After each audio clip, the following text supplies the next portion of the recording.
Andrew McCART, IFL TV, proudly sponsored by Everlast. I'm with me and I'm delighted to be joined by Dalton Smith. Dalton, big fight announced. Before we talk about it, how's life, man? Not spoke to you in a while. Yeah, life's all good. Just working hard, same as usual. And not much change really, apart from with a few less restrictions with COVID and stuff. But other than that, it's just life of a boxer for me. Life as a boxer, and that's the best way it can be for somebody your age. Well, let's talk about it then. This is going to be your 8th professional fight. You're facing Lee Appleyard, somewhat of a local derby, with the English super lightweight title. I mean, hey, you're not taking no easy fights from now on, are you? That's a tough fight. That's it, and I think even as a boxing fan, and they look at this fight for me, it does look like an odd test for me, and I am expecting that, but I just think it's the perfect fight. At this stage I'm in my career, grateful for boxing for my first major title, and we've only got 3 weeks left, and I really do feel like I'm gonna look good in this fight. I mean, I say this a lot about young fighters and stuff like that. I mean, Lee's obviously way more experienced than what you are. I think he's fought for the English title a couple of times, 2 different weights and stuff like that. Way more experienced. I mean, is it safe to say you're still a novice when it comes to the pro rank? You're still learning your trade, although you are 7-0 with 6 knockouts. You're doing everything right. But is Lee the type of test, you mentioned it there, the type of test that you need at this stage in your career? Because going forward in your 9th professional fight, there's no step backs. You're going to want somebody that's bigger and better than Lee, I'd imagine. So obviously this was a calculated risk from you and your team. Yeah, and I think it's a risk what we're very confident with, and like I say, this is only my 8th fight, and I'm showing that every time I take a fight, it's a step up. And we're not here to rush things. We're not here to be thrown in at the deep end, because like you say, I'm still the novice at this stage of my career, and I'm learning. I'm learning on the job. But at some point I've got to take these little step ups, and that's what we're doing. It's my 8th fight now, boxing for the English title, and I think these are the fights what I need now. What can we expect from you on May 15th in Manchester against Lee Appleyard? I mean, I did say it's somewhat of a local derby, so we know what derbies do. They bring out the best in everyone. So you're going to get the best Lee Appleyard. So what can we expect from you?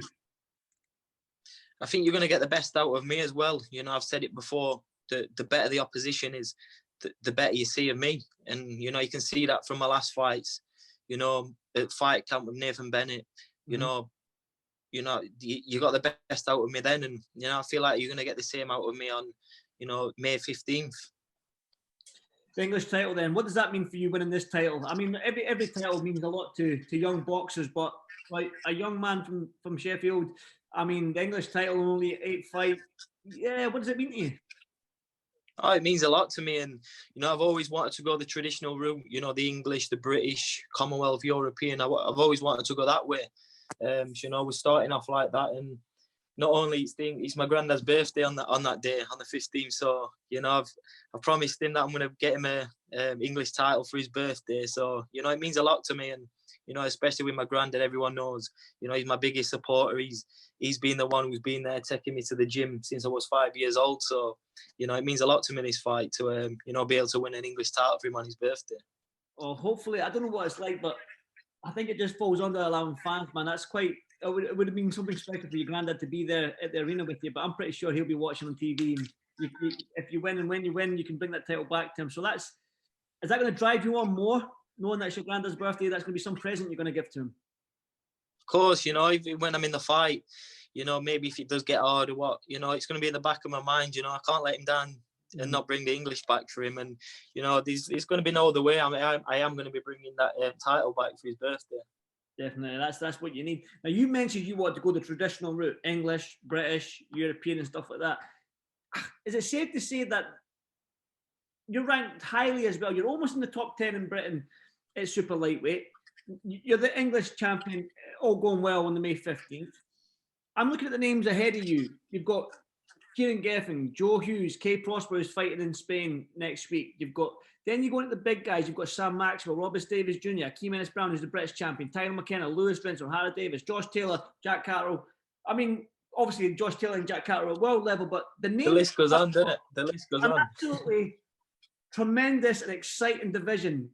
I mean, and I've watched you fight, and I've always said to you, Dalton, I think the first time I met you and the first time I saw you fight, maybe the second time as well, I said to you, I'm a fan of yours. I like the way that you fight and the way you bring it and stuff like that. So how excited are you to get your name in amongst all them names I've just rattled off? Of course, you know, that's what I'm in the game for, you know. And that's just domestic. That's just in the UK. I'm not exactly level. That's it. That's just domestically. So, you know, there's a lot of exciting fights out there for me. And, you know, like I say, I'm still a baby. I'm learning on the job. But if I can get my foot in the door with those big names, you know, that's what I'm in the game for. I mean, I want to reach the pinnacle of the sport and become a world champion. So, you know, this is just a stepping stone for me along the way. You know, I'm 24 at the minute. I've got plenty of years, plenty of time in the sport. So, you know, I'm just enjoying the journey. As long as you're, like they always say that happy fight is old cliche, happy fight, a dangerous fight, and you've always been a happy fighter, training with your dad Grant and that at Steel City. But I mean, like the English title, and I said to you there, we've seen from fight camp, you always take a bigger step from the opponent you've last faced. You always take a step up in class. Now, the names I've mentioned are ahead of you. So what kind of opponent are you hoping for if you win on May 15th? Like, are you ready for these guys in the top 10? Maybe the Akeem Ennis-Brown, who's the British champion. Who knows? Philip Bowes, who's still about and stuff like that. Are you ready for these guys now? Oh, 100%. And that's the reason why we've took the Appleyard fight. Mm-hmm. You know, and I think the main thing for me is getting rounds under my belt.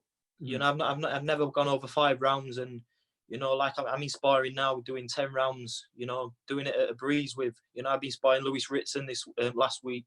You know, 8 rounds with him, 10 rounds. So, you know, I'm getting the rounds in. It's just about doing it on fight night, and you know, that's just what I need. I need the experience. I need the rounds under my belt. But you know, I'm not here to call no names out or say, you know, I want him next. I want that. You know, I just take it as it comes. I listen to my team, and you know, I'm not one of those who, you know, starts, you know, throwing shouts about on Twitter or social media. I just whoever's put in front of me from my team, you know, that's who I prepare for.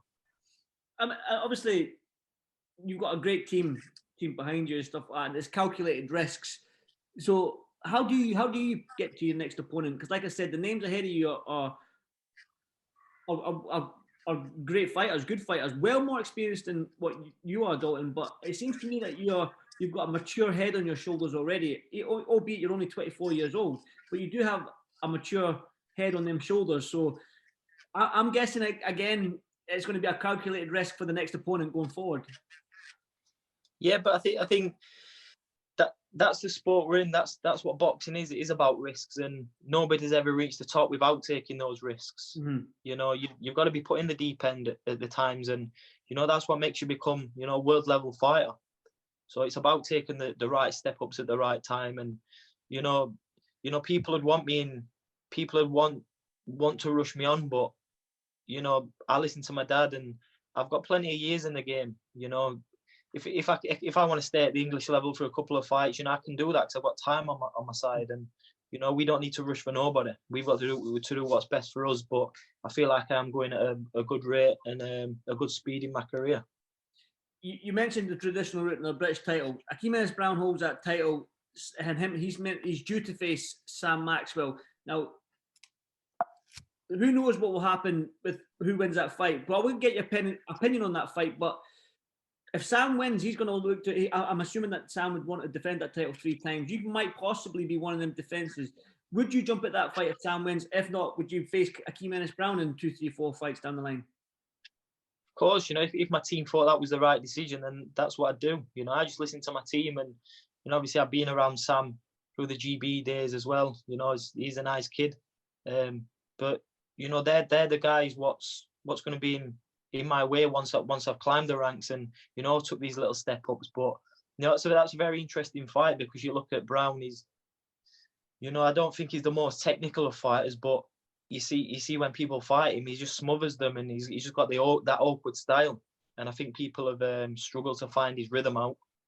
So yeah, it'd be an interesting fight, and you know, Sam's skillful. Sam can bang, so it'd be an interesting fight, that one. Who do you think wins between them two then? Can you pick a winner?